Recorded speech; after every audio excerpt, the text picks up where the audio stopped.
I'm standing in my bridal suite, staring at an empty garment bag, and my wedding starts in 2 hours. My hands shake as I call Rachel for the third time, straight to voicemail, again. This can't be happening, I whisper to my reflection in the mirror.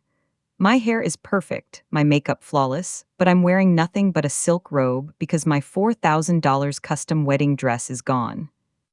And I know exactly who has it. My maid of honor, my best friend since college. The woman I trusted with everything, including the spare key to my apartment. Rachel. 20 minutes ago, I received a text that changed everything. Sorry, Emma, but James deserves better than damaged goods. Thanks for the dress inspiration. R. She attached a photo. Rachel, in my wedding dress, standing next to my fiancé James in what looks like a courthouse. My phone buzzes again. This time it's James. I'm sorry, Em. Rachel told me everything about your past. I can't marry someone who's been lying to me. If you're watching this, drop a comment and let me know where you're from. Because what I'm about to tell you will show you exactly what happens when someone tries to destroy your happiness on what should be the best day of your life. And trust me, karma has a way of making things very, very interesting. My name is Emma Catherine Wells, and until 3 hours ago, I thought I knew what betrayal felt like. I was wrong.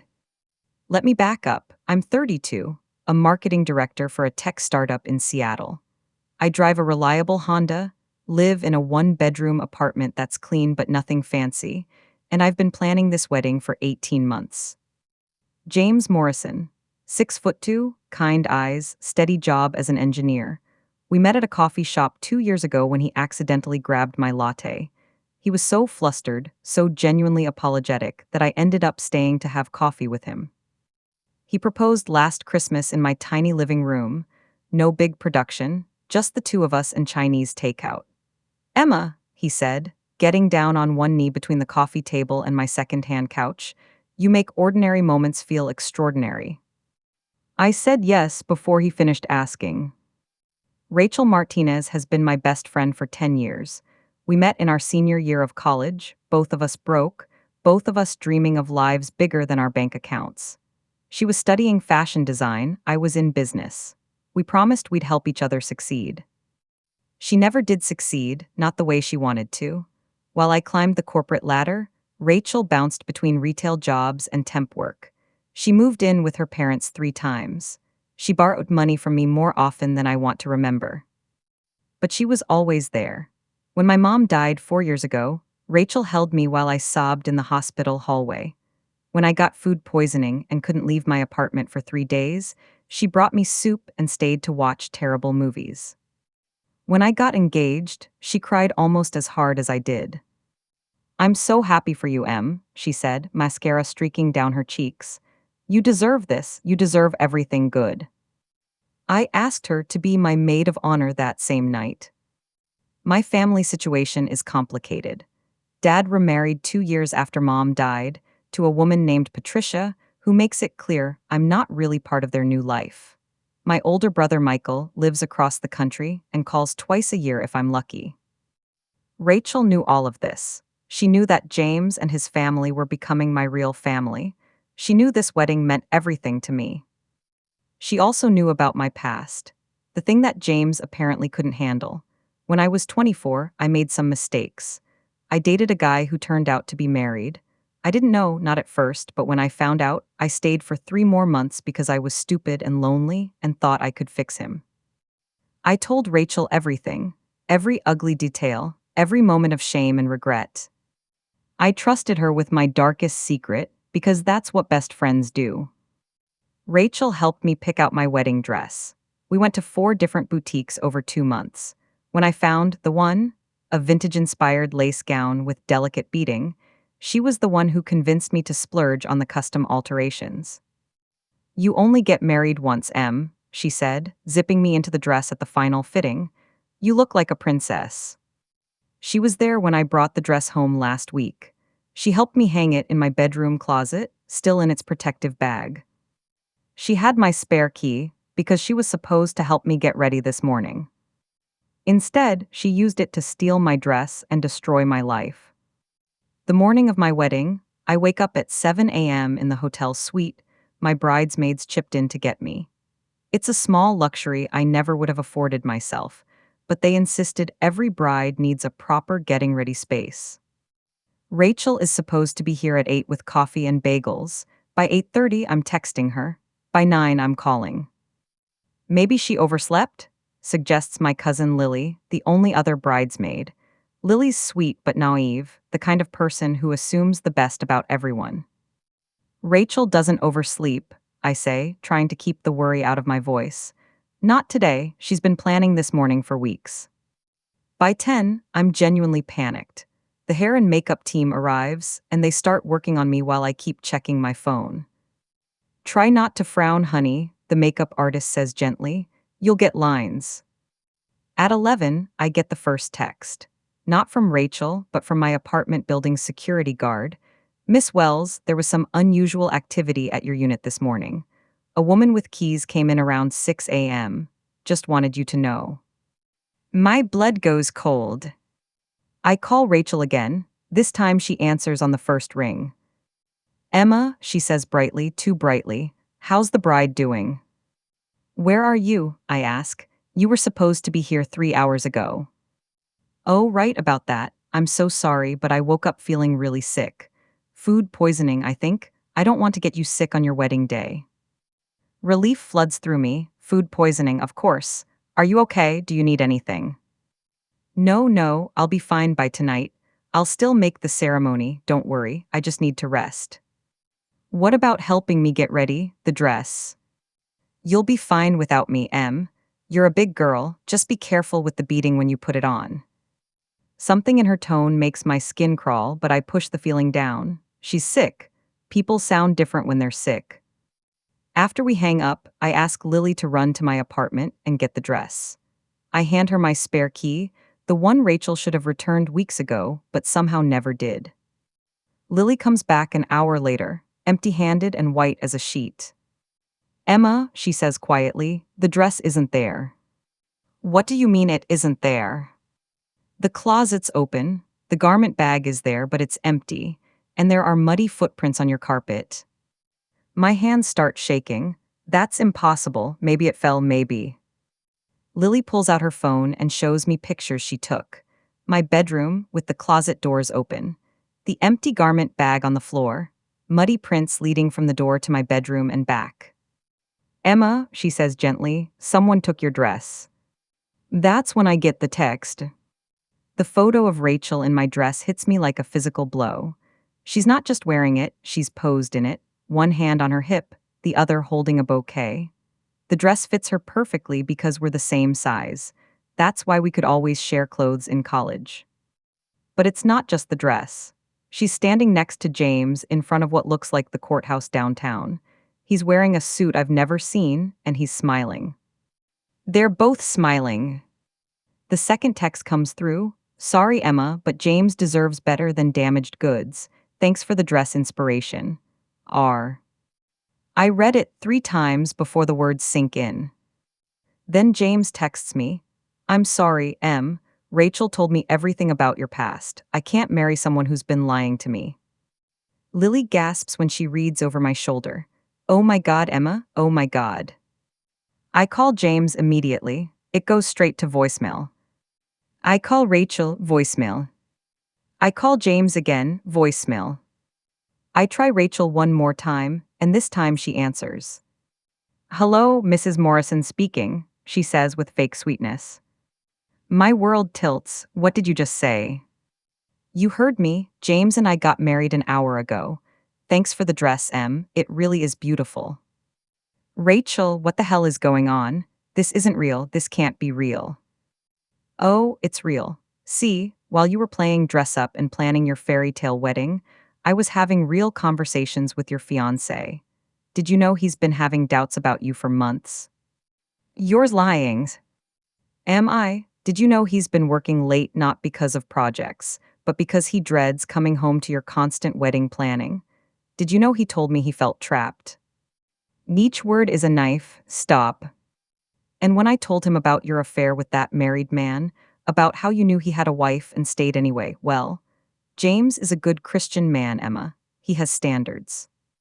I told you that in confidence, you promised. I promised to be your maid of honor. And I am. I'm honoring you by saving James from making the biggest mistake of his life. The line goes dead. I sink onto the hotel bed, still in my robe, my perfect hair and makeup mocking me in the mirror across the room. Lily sits beside me, her arm around my shoulders. What are we going to do? What would you do in this situation? Comment below because I'm about to tell you exactly what I did, and it's not what anyone expected. The next hour passes in a blur of phone calls and damage control. I have to call the venue and tell them the wedding is off. The coordinator is sympathetic but professional. They've seen this before. The deposit is non-refundable, but they'll box up the flowers and send the food to a local homeless shelter. I have to call James's parents. His mother cries. His father is silent for a long time, then says, "I'm sorry, Emma, this isn't like James at all." I have to call my dad. Patricia answers. "Emma, isn't your wedding supposed to be starting soon?" "It's canceled," I say, my voice surprisingly steady. "James married someone else." Oh, a pause. Well, these things happen. Better now than after years of marriage and kids. No comfort, no outrage on my behalf, just casual acceptance that my life has fallen apart. Is Dad there? He's golfing. Should I have him call you? No, don't bother. I hang up and look at Lily, who's been listening with growing horror. Your family is terrible, she says bluntly. Yeah, well, what else is new? The hotel phone rings. It's the front desk. Miss Wells, there are about 60 people in our lobby asking about the wedding ceremony. Should we redirect them to the ballroom for the reception? I close my eyes. 60 people who got dressed up and drove across town to watch me get married. 60 people who are about to find out that the bride was abandoned for her maid of honor. Tell them, I take a deep breath. Tell them the ceremony is canceled, but they're welcome to stay for dinner. Open bar, my treat. It's a $2,000 dinner for guests who watched me get humiliated, but what else am I going to do? Let them all go home hungry after driving here. You don't have to do that, Lily says. Yeah, I do. What I don't tell her is that I can afford it. What I don't tell her is that $2,000 is nothing compared to what I actually have. See, there's something Rachel doesn't know. Something James doesn't know. Something nobody knows except me and my financial advisor. 6 months ago, I won the lottery. Not a huge jackpot, but big enough. $2.8 million after taxes. Big enough to quit my job if I wanted to. Big enough to buy a house, travel the world, never worry about money again. I didn't tell anyone because I've seen what money does to relationships. I've watched families tear themselves apart over inheritances. I've seen friends become strangers when one gets rich. I wanted James to love me for me, not for what I could give him. I wanted my wedding to be about us, not about what we could afford. I wanted to know who my real friends were before everything changed. Well, now I know. I spend the next 3 hours at my own canceled wedding reception, still in my bathrobe, accepting condolences and watching people eat salmon and drink wine I paid for while whispering about how I got dumped at the altar. Some people leave early, embarrassed. Others stay and get drunk and tell me I'm better off without him. A few older women share stories of their own romantic disasters, trying to make me feel better. James's college roommate, Mike, finds me by the bar around 9 p.m. Emma, I need you to know none of us saw this coming. Mike's drunk but sincere. James has been weird lately, secretive, but we thought it was just pre-wedding nerves. Did you know about Rachel? He shakes his head. We met her a few times when she'd hang out with you guys, but James never. I mean, there was never any sign that. He trails off, looking miserable. It's not your fault, Mike. I should have said something. The past few weeks, when you weren't around, he'd get these texts and his whole mood would change. He'd smile at his phone in this weird way. I thought maybe he was planning some surprise for you. Surprise? Yeah, you could call it that. By 10 p.m., the reception is winding down. Lily helps me pack up the gifts, fewer than expected, since word spread quickly about what happened. We load everything into her car. "Where do you want to go?" she asks. "My place, your dad's." "My apartment," I say. I need to see what else she took. The apartment looks exactly like Lily described. Muddy footprints. The empty garment bag crumpled on my bedroom floor, but as I walk through, I notice other things missing. The pearl earrings my mother left me, gone. The vintage Chanel bag I splurged on for my 30th birthday, gone. The small jewelry box that contained the few pieces of real jewelry I owned, gone. Rachel didn't just steal my wedding dress, she robbed me. "We should call the police," Lily says. I shake my head. "And tell them what? That my maid of honor borrowed my dress and decided to keep it? That my fiancé married her instead of me? They'll file a report and nothing will happen." "But the other stuff?" "I have no proof she took it. She had my key legitimately. It's her word against mine." I sit on my bed, looking at the empty spaces where my treasures used to be, and something cold settles in my chest. Rachel thinks she won. Rachel thinks she got everything: my fiancé, my dress, my jewelry, my dignity. But Rachel doesn't know about the money. And Rachel is about to learn that there are consequences for betraying the wrong person. Lily stays the night, worried about leaving me alone. We order pizza and watch Netflix, and I pretend to be devastated while my mind works.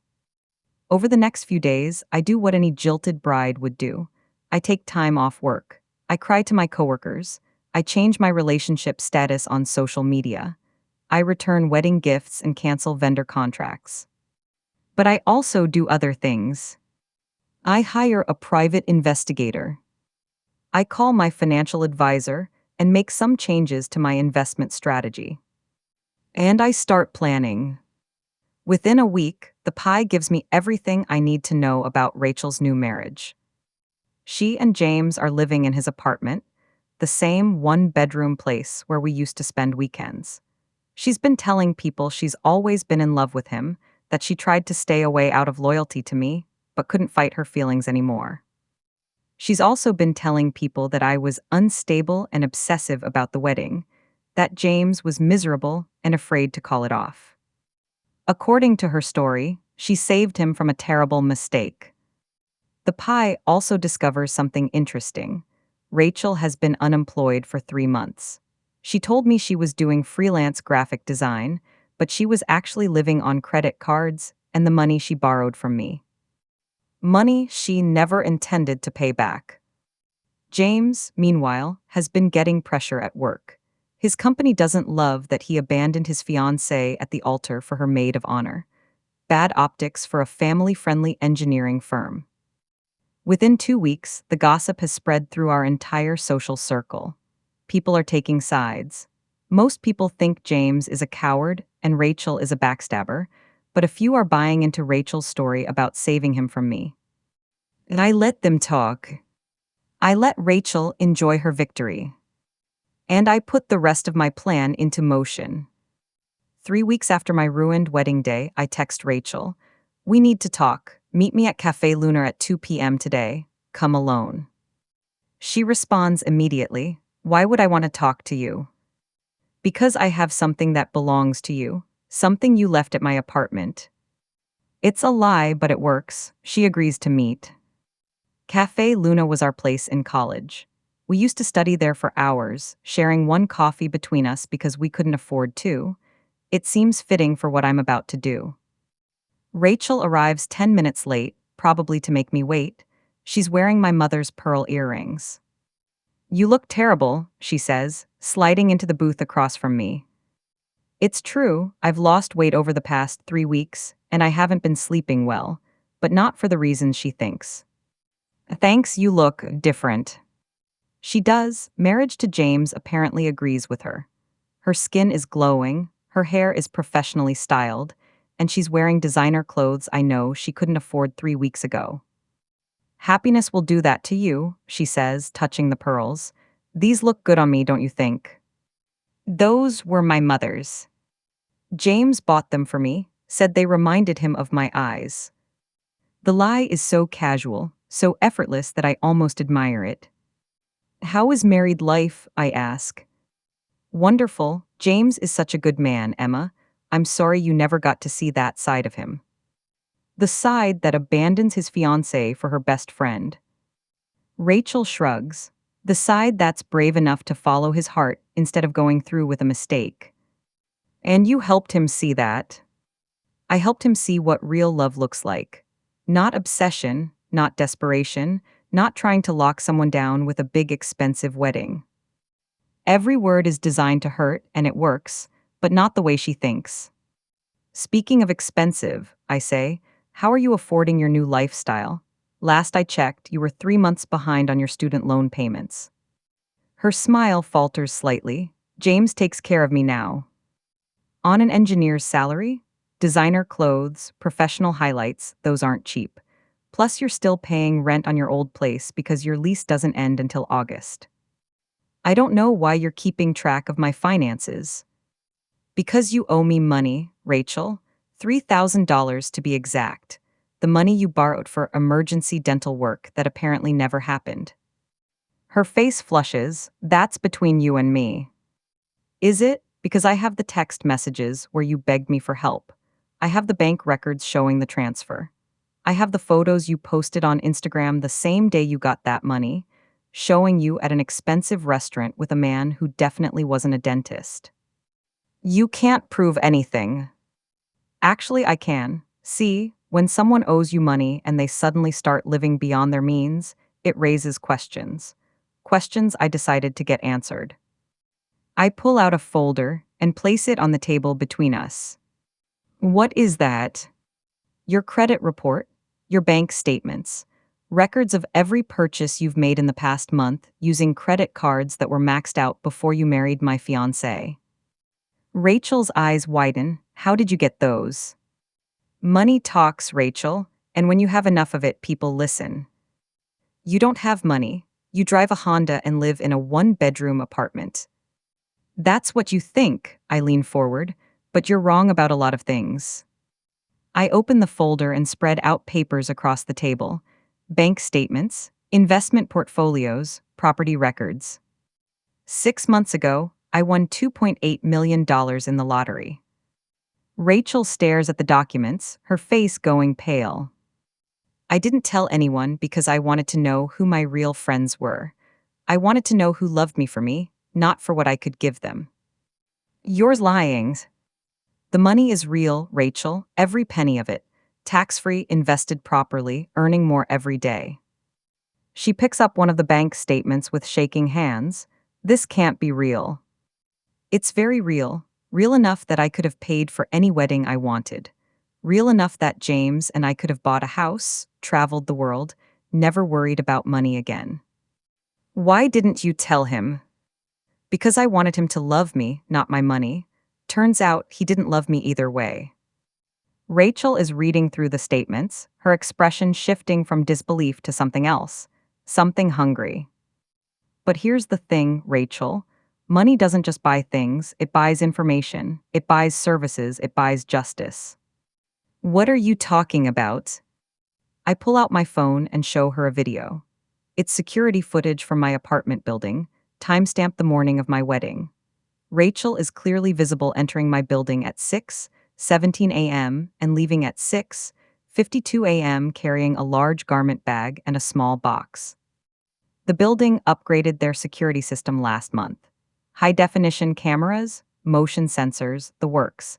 This footage shows you stealing my wedding dress and my mother's jewelry. Rachel's face goes white. I didn't steal anything, I had your key. You had my key to help me get ready for my wedding, not to rob me. I show her another document. This is an itemized list of everything you took. The dress, the earrings, the Chanel bag, the jewelry box. Total value, $8,400. You can't prove I took those things. Actually, I can. See, my private investigator has been very thorough. He tracked down the pawn shop where you sold my jewelry. He has receipts. He has surveillance footage of you making the transactions. Rachel's breathing becomes shallow. What do you want? I want you to understand who you betrayed, Rachel. You didn't just steal from some broke accountant living paycheck to paycheck. You stole from someone who could have changed your life. I lean back in my chair. If you had just been my friend, my real friend, I would have helped you. I would have paid off your student loans, helped you start your own business, made sure you never had to worry about money again. Dema I. Instead, you saw an opportunity to take what you thought was the best I could offer. A middle-class husband, a pretty dress, a normal life. Tears are forming in her eyes now.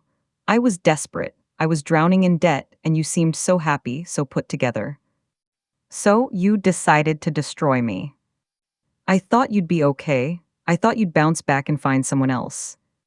You thought wrong. I gather up the papers and put them back in the folder. Here's what's going to happen, Rachel. You're going to return everything you stole from me. The earrings you're wearing right now, my grandmother's ring that you're pretending James bought you, my Chanel bag that's probably in your car. And if I don't, then I press charges: grand theft, breaking and entering, fraud. With the evidence I have, you're looking at serious jail time. She stares at me, finally seeing me clearly for the first time in 10 years. But Emma, she says desperately, we're friends. We've been friends for 10 years. No, Rachel, you've been using me for 10 years. There's a difference. She starts crying then, the kind of ugly crying that ruins makeup and makes your nose run. Please, she whispers, I'll lose everything. James will leave me. I'll have nothing. You should have thought of that before you betrayed me. I stand up to leave, then pause. Oh, and Rachel? James is going to find out about the money eventually. When he does, he's going to realize exactly what he gave up. And he's going to know that you knew, because you're sitting across from me right now looking at bank statements. Her face crumples. You can't tell him, please. I don't have to tell him anything. You will, because lies have a way of coming out. And when they do, he's going to understand that he didn't escape a gold digger. He married one. Rate this story so far from 1 to 10 in the comments, because the revenge is just getting started. I don't hear from Rachel for 3 days. Then I get a text. I'll bring your things to your apartment tomorrow at 7 p.m. Please don't press charges.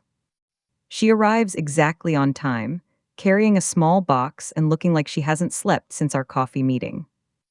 Everything's there, she says, avoiding eye contact. The earrings, the ring, the bag. I check the contents. Everything is there, but some pieces are damaged. My grandmother's ring has a loose stone. The Chanel bag has a stain on the interior. The ring is damaged. It was like that when I found it. No, it wasn't. She sighs. I'm sorry. I took it to get appraised and they had to remove the setting to check the stone. You were going to sell my grandmother's ring. She doesn't deny it. Where's James? I ask. At home, he doesn't know about this. But he knows about the meeting, doesn't he? He knows something's wrong. Rachel nods miserably. He's been asking questions about my new clothes, about how I'm paying for things. What did you tell him? That I got a freelance contract. But he's not stupid, Emma. He's starting to figure out that the numbers don't add up. She looks at me pleadingly. You don't have to tell him about the money. You could just let us be happy. Happy? You built your happiness on lies and theft. But we love each other. You love what he represents. Security, respectability, a way out of your financial mess. That's not true. Isn't it? Tell me, Rachel, when was the first time you flirted with James? When was the first time you thought about stealing him from me? She's quiet for a long moment. It wasn't like that. When, Rachel? At your engagement party, she whispers. He was talking about the kind of father he wanted to be, and I thought about what it would be like to have children with a man like that. My engagement party, 7 months ago. She's been planning this for 7 months. And the dress, when did you decide to steal my wedding dress? When we went to pick it up from alterations. You were so happy, and I was so miserable, and I just thought it wasn't fair. What wasn't fair? That you got everything. The job, the apartment, the perfect guy, and I got nothing. And so you took it. She nods, tears streaming down her face. Well, congratulations, Rachel. You got what you wanted. Now let me tell you what you actually won. I hand her a manila envelope. What is this? James's employment contract, specifically the morality clause on page 15. She opens it with shaking hands. Turns out his engineering firm has a very strict policy about conduct that reflects poorly on the company. Abandoning your fiancé for her maid of honor, especially when it becomes the subject of office gossip, violates that clause. They're firing him. They're considering it, unless he can demonstrate that his personal conduct won't affect his professional reputation. How do you know this? Because I bought the company. Rachel stares at me. What? Remember how I said money buys information? It also buys influence. James's company was struggling financially. They needed an investor. I provided one through a shell corporation. You can't be serious. Dead serious. I now own 40% of Morrison Engineering Solutions. That makes me James's boss. The color drains from her face completely.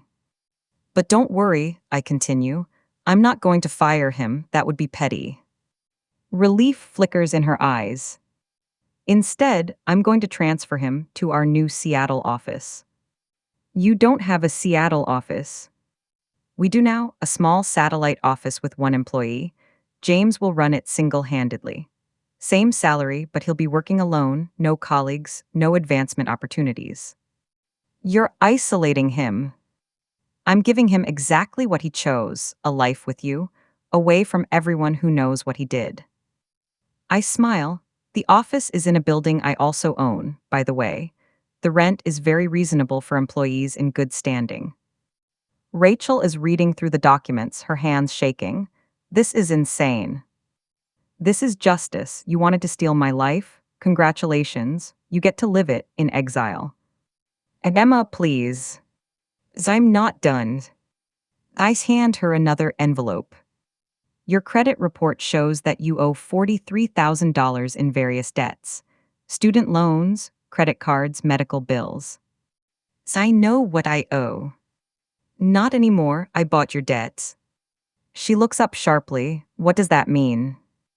It means I now hold all of your outstanding loans, which means I can call them in whenever I want, which means your credit score is entirely in my hands. You can't do that. Actually, I can. Debt collection is a perfectly legal business, and I'm very good at business. I lean forward. So here's how this is going to work, Rachel. You're going to stay married to James. You're going to move to Seattle with him. You're going to live in the small apartment I provide, on the salary I approve, under the terms I set. And if I don't, then I call in your debts immediately, all of them. You'll be bankrupt within 30 days. She's crying again. Why are you doing this to me? Because you didn't just betray me, Rachel. You taught me something valuable about myself. What? That I'm not the same person I was in college. I'm not the broke girl who shared coffee and counted pennies. I'm someone with power now, and I've learned how to use it. I stand up. Oh, and Rachel, one more thing. What? The wedding dress, the one you ruined for me. What about it? I had a new one made, identical to the first but better. I'm getting married next month.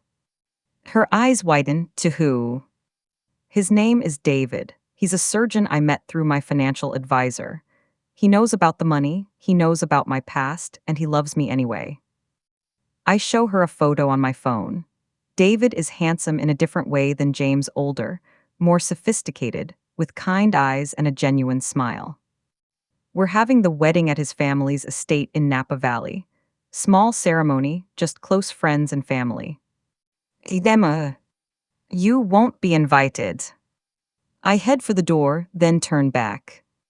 Enjoy Seattle, Rachel. I hear the rain is terrible this time of year. 6 months later, I'm sitting in my new home office. A converted greenhouse overlooking the Pacific Ocean, reading the quarterly reports from my various investments. Morrison Engineering Solutions Seattle office is doing adequately. James has managed to land a few small contracts, enough to keep the office open, but not enough to thrive. According to the reports, he's been asking about opportunities to transfer back to the main office. I've denied every request. Rachel, meanwhile, has been working part-time at a Seattle boutique. The owner is a friend of mine, someone who believes in second chances, but also believes in accountability. Rachel's performance reviews are adequate. My phone buzzes with a text from Lily. Saw the photos from your honeymoon. You look so happy. I smile, looking at the wedding photo on my desk. David and I on the beach in Tuscany, both of us laughing at something his youngest son said. David's children, two boys from his previous marriage, have welcomed me into their family with an openness that